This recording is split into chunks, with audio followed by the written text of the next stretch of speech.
You are listening to Random Gameplay Pimpin'.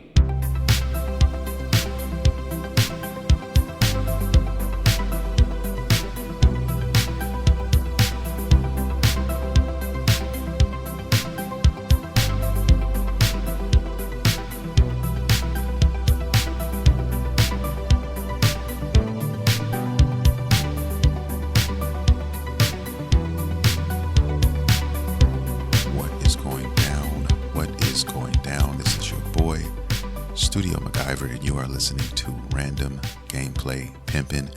Welcome to the show, guys. If you're new to the podcast, welcome to the show. If you're into anime, nerd culture, and most importantly, video games, you come to the right place because we talk about all of that shit here. This is episode number 332. We had the Tokyo Game Show. I want to talk a little bit about that. We also had Cyberpunk's 2.0 update, and that is going to be the topic of discussion on this episode, guys. Can't wait to talk about that. And then we also have my anime watch list and what I'm currently playing, which you should already know the answer to. But without further ado, guys, let's get into it. It's been crazy. It's going to be even crazier next month. The games are falling from the sky, guys. And I have to say this, I think 2023, which isn't even over yet, is going to go down as one of the best years in video game history. I'm honestly racking my brain trying to figure out what year is going to be or has been better.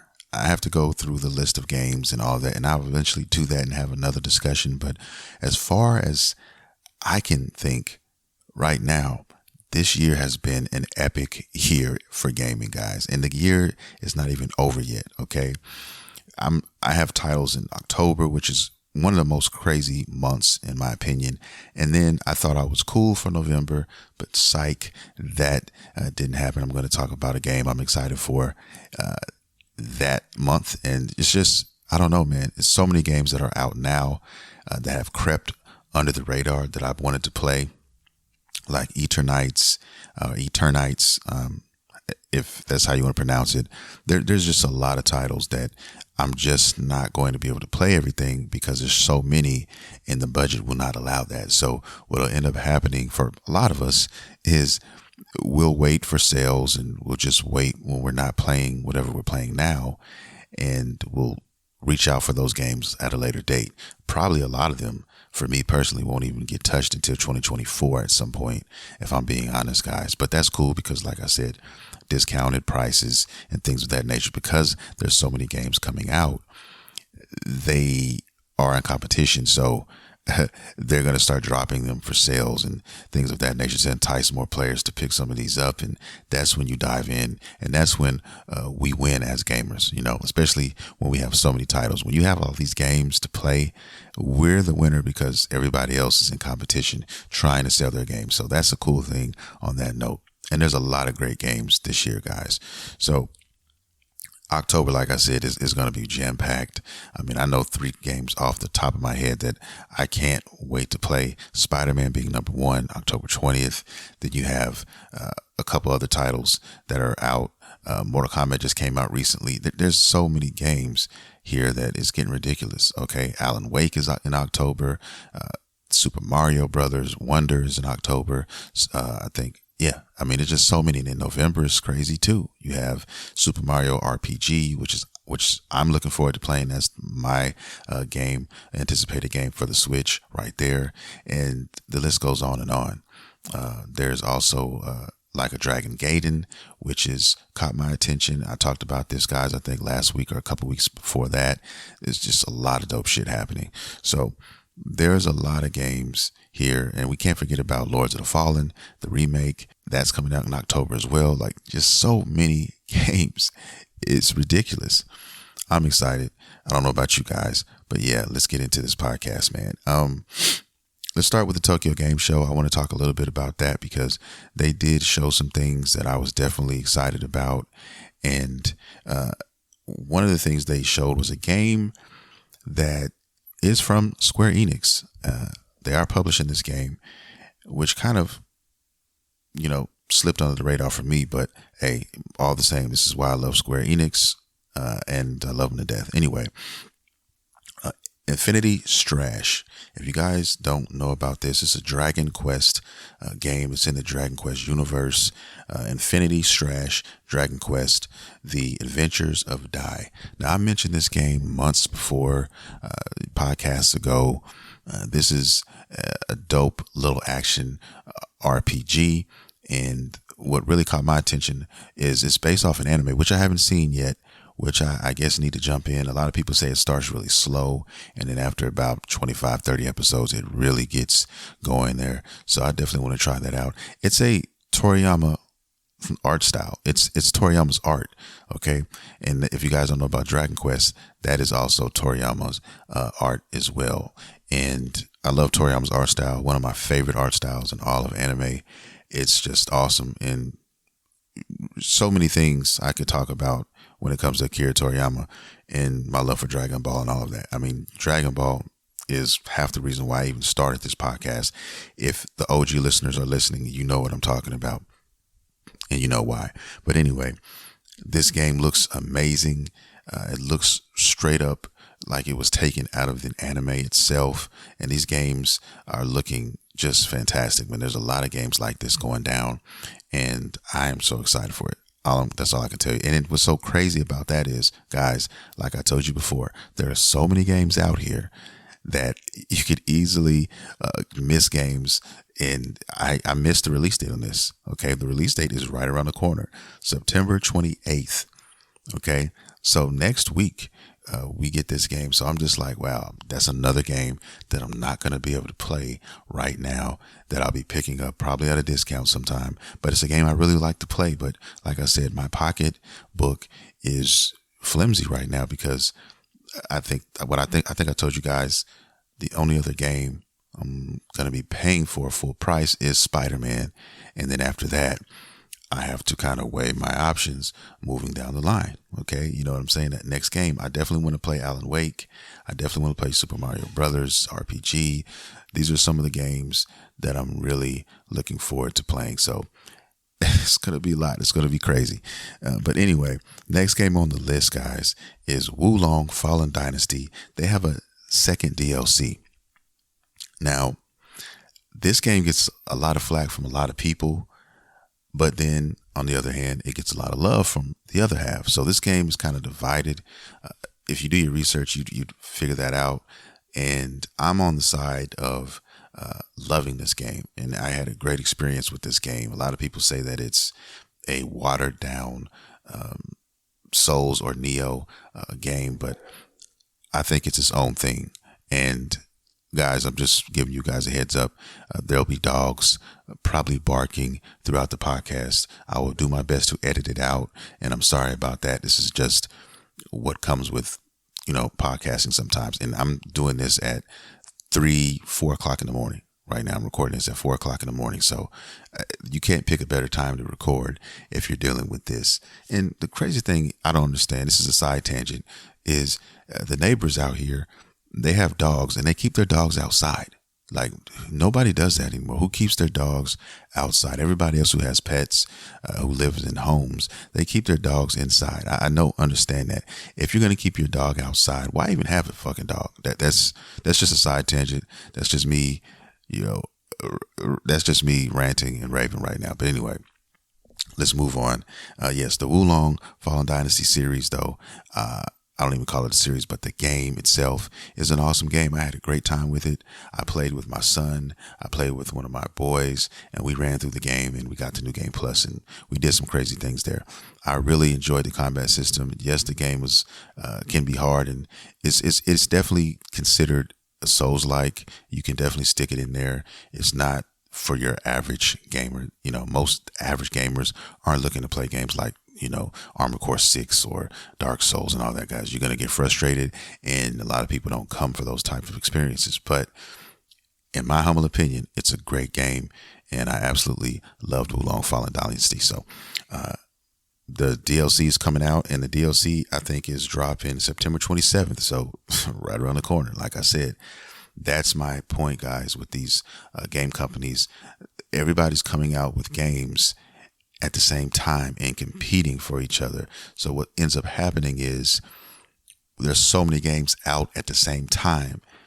Then you start talking in those boardrooms, they start getting together and they start saying, okay, let's start dropping these prices a little bit so that we can get more sales. And this is probably going to happen in a couple of months. So the days these games come out, give it a couple of months, and then you'll start to see the prices go down. Because keep in mind, you also have Black Friday coming up. You also have things like that, like the holiday season coming up. So a lot of these games will have been out for a few months, 2 or 3 months, and you'll see those prices start to come down a little bit. And that's when you go in for the kill. Black Friday, I've always been a fan of Black Friday at like GameStop and stuff like that. And even online, if you want to get digital games, you know, they have a lot of those digital sales. That's the time you want to dive in and grab some of these games. I'm a physical guy first, and I try to go for those over everything else. But sometimes there are some awesome sales on the digital front. And, you know, sometimes you just got to push play on those. Even if you are playing the game digitally and you fall in love with the game and you're a collector or a semi-collector like myself, and you say, you know what? I love this game so much, I'm going to get the physical copy. And then there you go. So that's just something to think about right there. And let's move on to the next game. And this is Like a Dragon, Gaiden. Okay. The man who, I think that's called The Man Who Forgot His Name. I think it's The Man Who Forgot His Name or The Man Who changed his name. But anyway, this game looks awesome. It's considered a mini adventure, I guess you want to call it that. I don't know how else to categorize it. It's basically getting you ready for the next big Yakuza title coming out, Infinite Wealth, which looks amazing as well. But I'm really intrigued by this one because it looks like it has a lot to do in this game. The mini games look awesome. The Sonic beat 'em ups that I saw here, the bowling. I'm a big bowling fan. I love to bowl, and I also love bowling games if it's a good one out there. But yeah, these Yakuza games are awesome. It's amazing. But this one here just really caught my attention, especially the fighting styles in this one, because he's going undercover as another character. And like I said, he changed his name and he's like a secret agent. So he has a secret agent fighting style. And aside from his other fighting styles, it looks amazing. I can't wait to play this. And this one comes out in November. And this is one that kind of caught my attention late. And I did mention this game to you guys, I think last week or the week before that. One of these weeks, the last few weeks, I know you guys didn't get a podcast a week or two ago, but I mentioned it and it's really caught my eye. And the Yakuza games are really good, man. I just started getting into them. I'm actually playing. I'll get to that when I'm playing. I'm playing Yakuza 0 right now. Currently, that's one of my side games. But yeah, man, I highly recommend anyone who is into the beat 'em up kind of genre to kind of take a look at the Yakuza series, because there's a lot of dope games there, and I'm looking forward to playing a lot of them. Game Pass, I think, has all of them, all the way to 6, I think. So you can't go wrong with that. And like I say, these are some of the advantages of a Game Pass. If you guys are interested or thinking about, you know, getting into Game Pass or anything like that, or if you have an Xbox, definitely worth your money. I think it is. And I'm going to get into that too a little bit later. So that's that game there. And on a side note, I wanted to say that this game is going to be a day one Game Pass title. So I was looking into buying it physically, which I still may do depending on how I like the game. But this gives me extra incentive to play the game for free.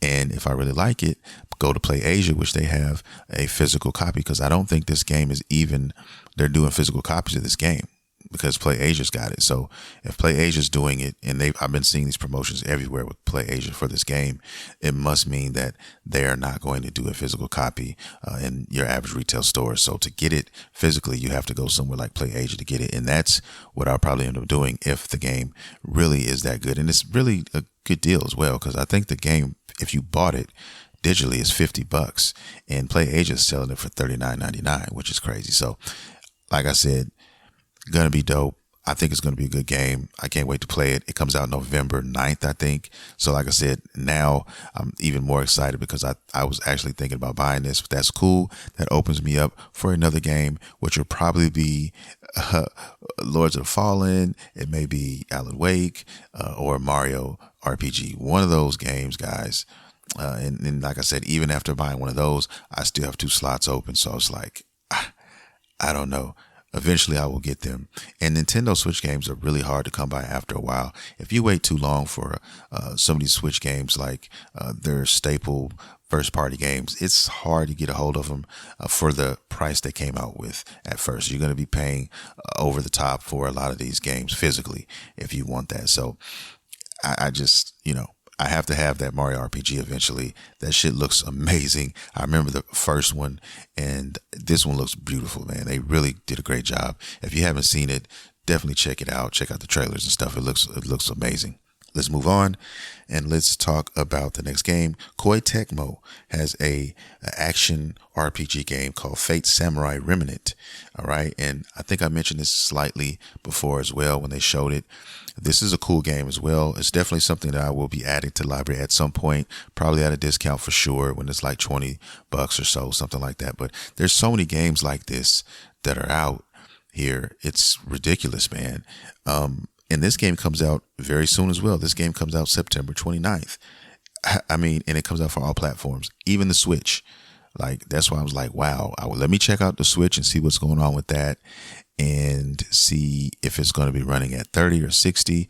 And I may make a decision there because, like I said, if it's on the Switch and it plays pretty good, I will definitely add this. Always looking to add portable games, awesome portable games to the Switch whenever possible.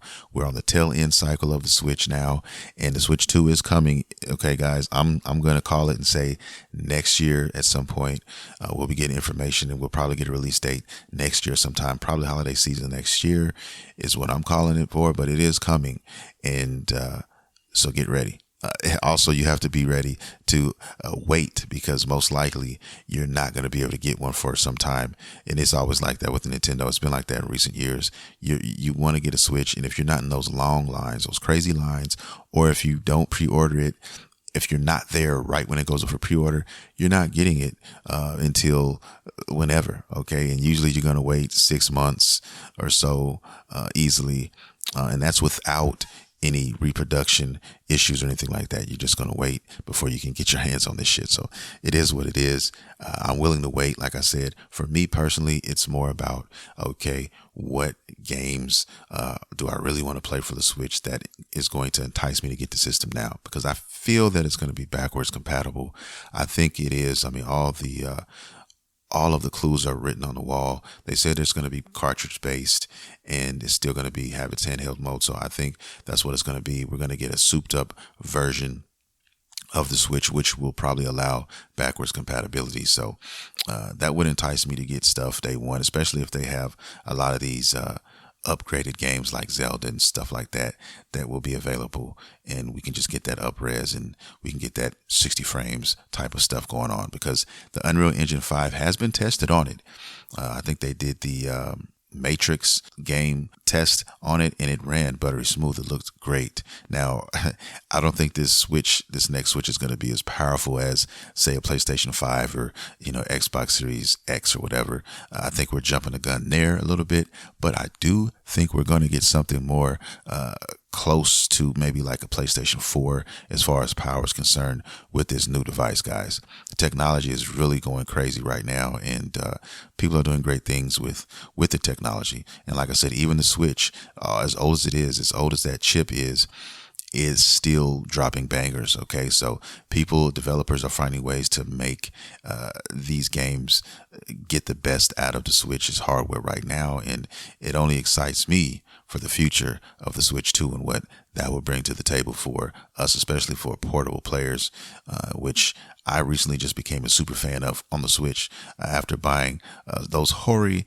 joypad connectors. So like I said, a lot of good things to be excited about if you love Nintendo like me, and it's going down. Let's talk about the next game on the list. I can't believe I'm saying this, but Dragon's Dogma 2, we got some new gameplay. We definitely got some new gameplay. I'm extremely excited about this game, guys. I personally love Dragon's Dogma. I was recently having a playthrough of that, and that's when all the games started to bombard us and just take over.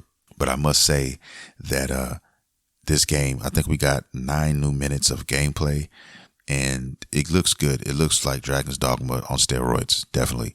The game is definitely going to be, I think, just over 4 times the size of the original Dragon's Dogma, which is dope. The game wasn't a small game, but I guess if you're looking back on like the PlayStation 3 days, compared to now, it is a little small compared to what we get now in a lot of these games. But when it came out, it was definitely considered a pretty robust game. And like I said, depending on who you are, you may still believe that. But like I said, anybody who knows about Dragon's Dogma and was a fan, this game has probably got you very excited. I know I was disappointed when Dragon's Dogma Online came out in Japan only, and we didn't get a chance to partake in that. I was furious about that. I'm not going to lie to you guys. But this is Capcom's, I think, one of their only RPGs, and one of the best, in my opinion. It's definitely it's on my top 10 RPGs. Period. Dragon's Dogma, the original, and I think Dragon's Dogma 2 could probably get in there too. Like I said, you can't go wrong with the style and everything that the first one had, and that's what I noticed by watching this trailer. It's still the heart and soul of the original Dragon's Dogma, and they just, in my opinion, added to it. Can't wait to see what the story's about. Can't wait to see what else they added. I know they have added some new stuff in here that I just will want you guys to discover for yourself. And it comes out next year sometime. Don't know the release date yet. I think we got a release date. I can't remember. There's so many games, so many release dates that I've been covering, guys. It's probably lost in my brain right now, and I didn't check it out. So I'll look into that definitely and try to get a release date, or at least a release date window for you guys, because I definitely want to know that myself personally. So hopefully we get it like first quarter 2024. That'd be awesome. They're showing us a lot of gameplay, which tells me that they're close to finishing the game. They're probably just polishing it up right now. So yeah, man, I'd say in another 6 months or so, we should be sitting pretty, man. And we should be having a release date real soon if we don't already have one. So I'll keep you guys posted on that. Anyway, let's move on and let's talk about Onimusha, the anime. Onimusha's got an anime. Since we're on the Capcom tip right now, guys, pause. We are going to be getting this right around the corner as well. This is not far from us. And if you guys don't know about Onimusha, it's one of Capcom's classic, I don't want to call it Souls-like, but you can kind of put it in a Souls-like game, because that game was pretty challenging, man. And they had a huge series. I think they had 3 or 4 games, if I remember correctly. I played them all. PlayStation 2 was the majority of them that were played on. And it was just an awesome series. And they're doing an anime now. So all the OG gamers know about Onimusha. They know about those games. And they're fucking classics. And now we have an anime based off of this. I'm wondering where they're going to go with the story with this one here. It's going to be very interesting. And it comes out November. Yes, November the 2nd, actually, on Netflix. Netflix has been coming out with bangers, man. I'm just keeping it real. They're doing bangers, man. They've been coming out with some fire. They got a lot of dope shit.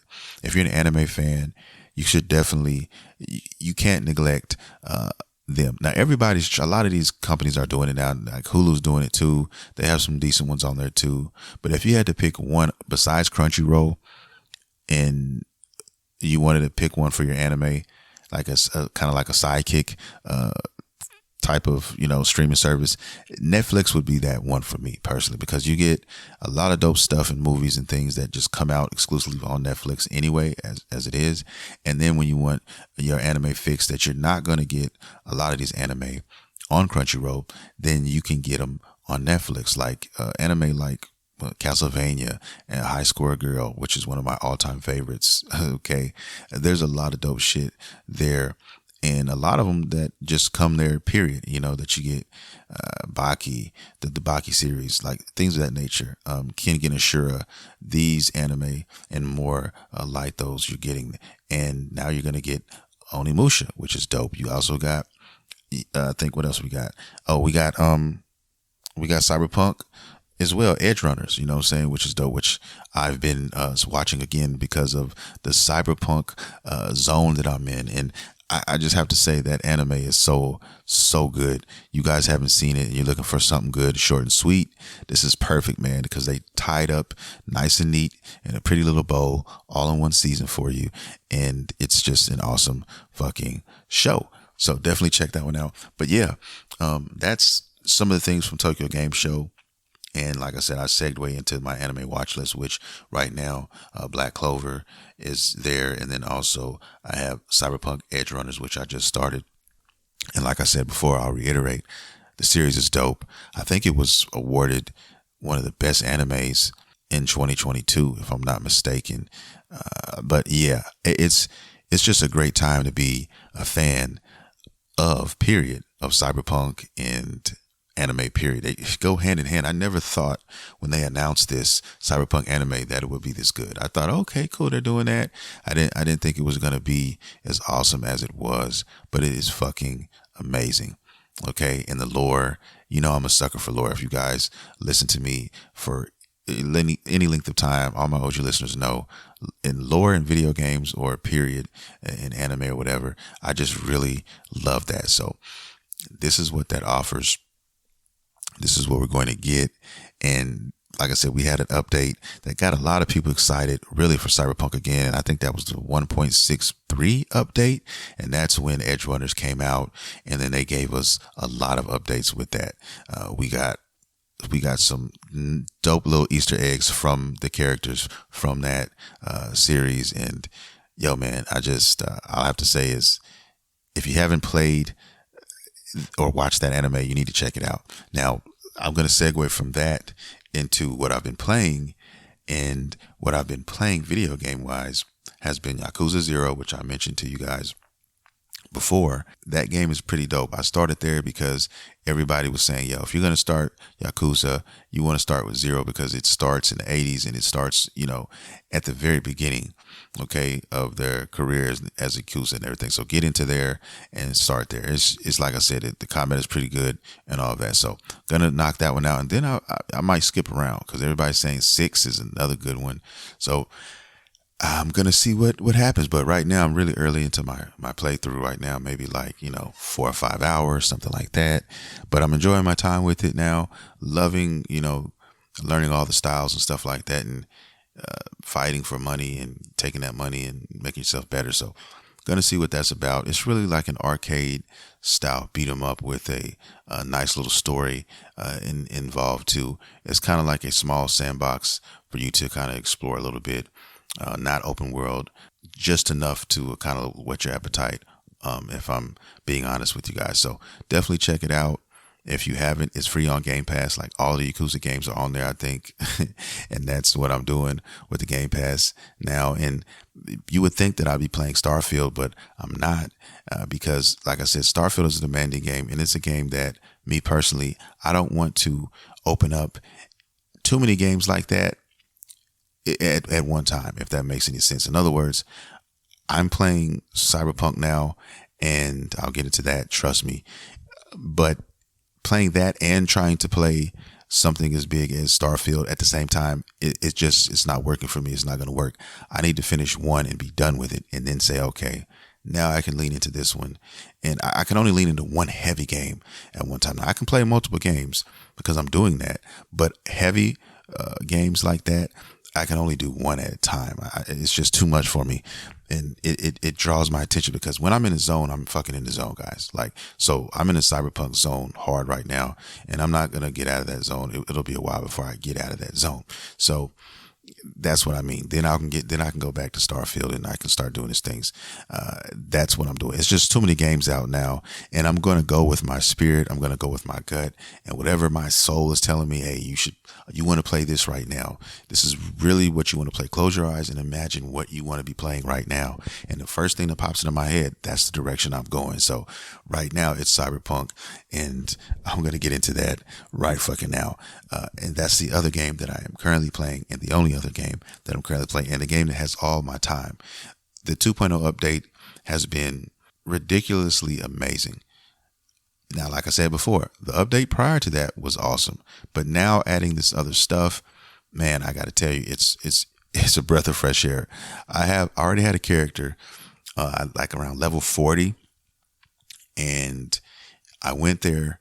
I got him updated with, I reset all my specs because, like I said, if you've played and had another save, what happens when you load into the game is it resets all your stuff. So you get to basically put all your stuff back in order, get your build how you think it was before, and dive into it that way. Now, there's a caveat to that, because if you go with that character, they have a new system now where you can only wear so much cyberware. You have a limit, and the only way to get that limit, make it bigger, is to go out and do things which will give you kind of passive buffs so that you can carry more and wear more cyberware. So you're going to see a lot of people with maxed out characters from, an older playthrough, but they're going to only be limited to a certain amount of cyberware because the new stuff that's implemented in the game is not allowing you to go and do all that stuff. So now you have to go back out to the world and try to do things and find these things to upgrade that, even though you have a maxed out character. But in a way, it's kind of cool because it gives you more incentive to kind of go out and do those things. But for somebody who's done everything for the most part, that may be an issue. But there are other things you can do, like the new DLC, which is going to have an active system where there is an active drop at all times. There's always something going on. You can partake in that. And then there's always those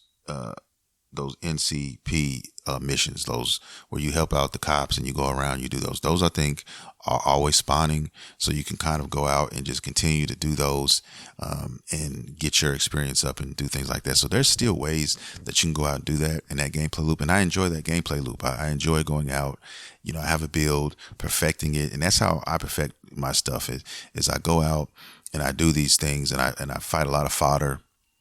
And I just test out different things and different ways to kind of approach situations. And it's just a fun thing. And then you perfect it. And then you go out to the major missions and then you kind of put that practice in motion. So that's how I'm playing it. But I have some stories to tell you about Cyberpunk because I have my character, a male character, that I started when Cyberpunk first came out.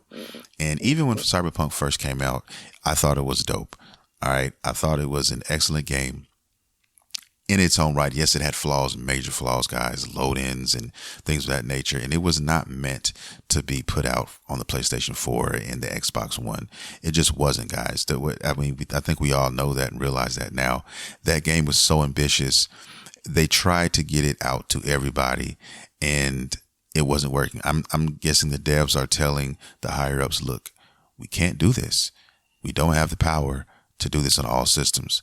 But those suit and ties up in the higher, say it's buildings, they were basically saying, look, there's 100 million PlayStation 4s out here in these streets. All right, we're going to put this out for that system. Same thing with the Xbox. There's 500, there's 500,000 plus, Xboxes out here. We're putting this out.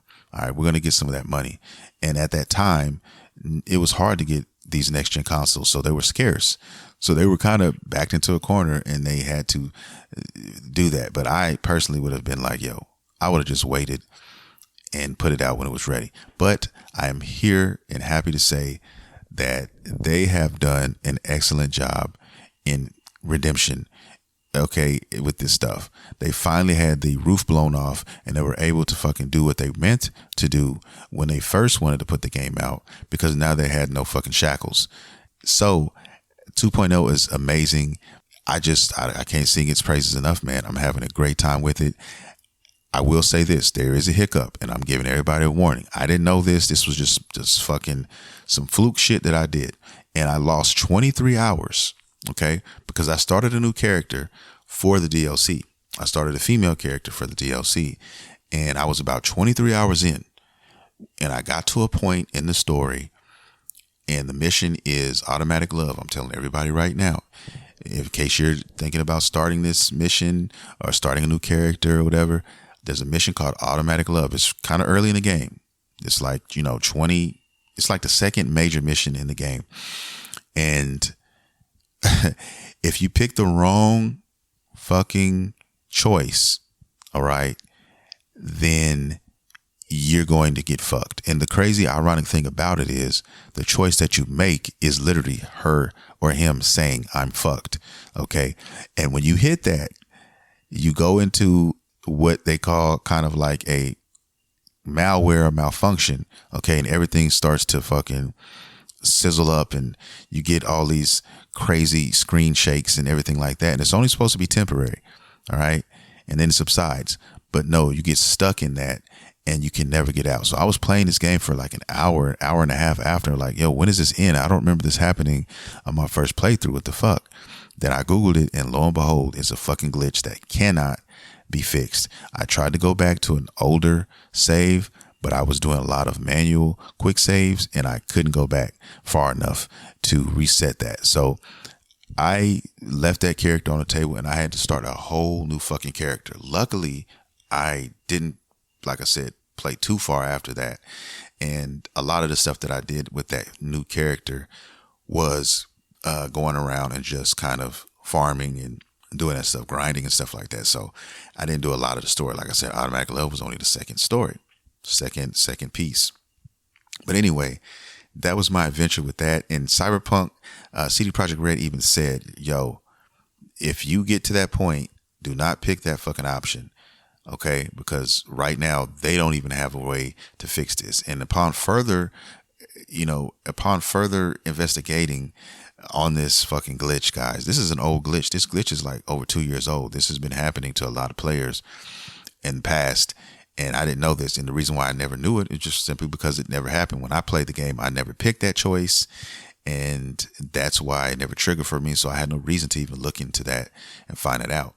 But if you are come in contact with that, you're going to find that glitch there. So whatever you do, when you come to that point, do not fucking pick that. Or also, a lot of people are saying, don't skip the conversation. So the wise thing to do would be to do a hard save right before that mission, right around that mission, and then go there. Just in case something happens, you can go back and you can start new. So that's what I'm going to do on the second playthrough of this new character.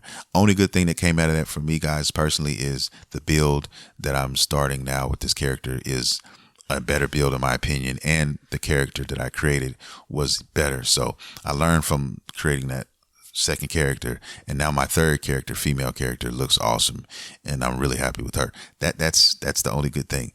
And like I said, that's how good the game is, though, because I've already played another like 8 hours on my new character and stuff. So can't wait to get back to it right now, to be honest with you guys.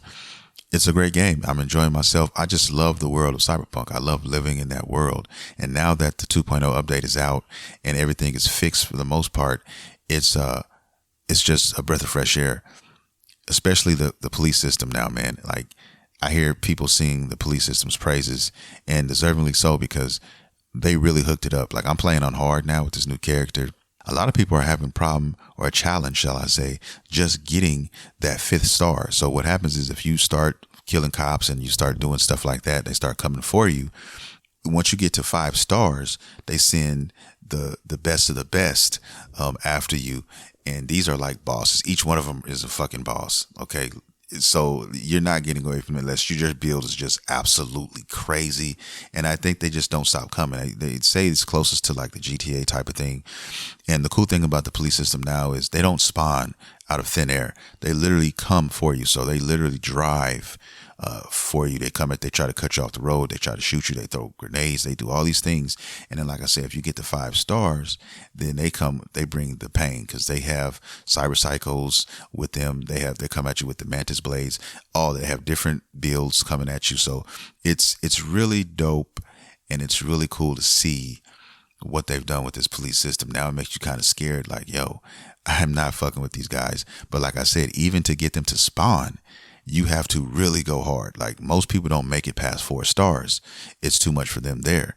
So especially if your build is not maxed out, if you're just trying to fuck around and cause trouble and you want to test your build, you're going to be very disappointed if you try that too early in the game. And like I said, even late game, people are, getting KO'd, getting murked out here. So just be aware of that. But that's cool. The fun thing is being able to test your build. You know what? I'm going to start some shit. I want to see how far this build can go. and I want to see if I can take out the best of the best, throw everything at me, and see what I can do. So yeah, it's going to be very, very cool. I've been watching a lot of videos, build videos, and I'm taking bits and pieces from, some of these videos. And I said, you know what? I'm just going to decide to do something that I want to do. I'm going to go out here and find the best stuff and just put some stuff together, man, and just kind of see what I want to do here. So I'm having an amazing time. Like I said, I'm going to go play after this podcast and play some more. And I'll be doing a lot of videos on the channel. Been doing a lot of upgrades to the channel, guys, so definitely look out for that as well. Just a lot of different content coming. I have stuff already pre-uploaded, ready for you guys, just down the pipeline, and I'll have more stuff as well. I'll have a lot more discussions, and I'll be taking a lot of these shows, these podcasts, and I'll be doing a lot of clips and, making more short form videos for some of you guys to come out here and listen to. Maybe you liked a take or something like that I talked about, and you don't feel like listening to the whole podcast again. Hey, you can go back there. You can do that. Also, I'm doing a lot of shorts as well, so be looking out for those. Those are just under a minute videos where I briefly talk about certain things and stuff like that. So a lot of that stuff down there. And then, like I said, just a lot of playthroughs, just me playing certain things and, extended period of time playing certain games, man. So everything I've been playing thus far, especially on the PlayStation 5. So be looking out for that stuff, guys. It's coming for you. So definitely subscribe to the channel if you haven't, and show your love and support. But as far as Cyberpunk 2077 goes, I'm so excited for the update, guys. Well, the DLC, shall I say, because the update's already here. But yes, I'm a huge Idris Elba fan, and I can't wait to see what his character is going to portray. I can't wait to see how this is going to turn out. Definitely playing it both sides. I'm going to take both sides of it and play it. So I got one character I'm going to do one side of the story with, and then I got my female character, which I'm going to pick another route, and I want to see where this goes. This is going to be crazy. Oh, I can't wait to see what they're going to do. They say it's just really condensed. It's really a lot of stuff going on in this DLC, and with the new weapons and stuff like that. I can't wait to see how this is going to turn out. I'm really excited. I heard there's a lot of fucking silenced, cool weapons here. I'm looking forward to that, because this build I'm working on now is kind of like a stealth kind of build. So yeah, I'm working on that now. I can't wait, guys. It's going down. And that's what I'll be playing for the foreseeable future until Spider-Man comes out. Definitely. And after that, man, I don't know. Starfield, maybe. I don't know. Only time will tell, but we'll see. I want to thank everybody for listening to the show. That's going to do it for me. I enjoyed this. Definitely enjoyed talking about this stuff, this episode, guys, with you guys. So, like I said before, if you're listening and you want to show support, check me out on all social media platforms.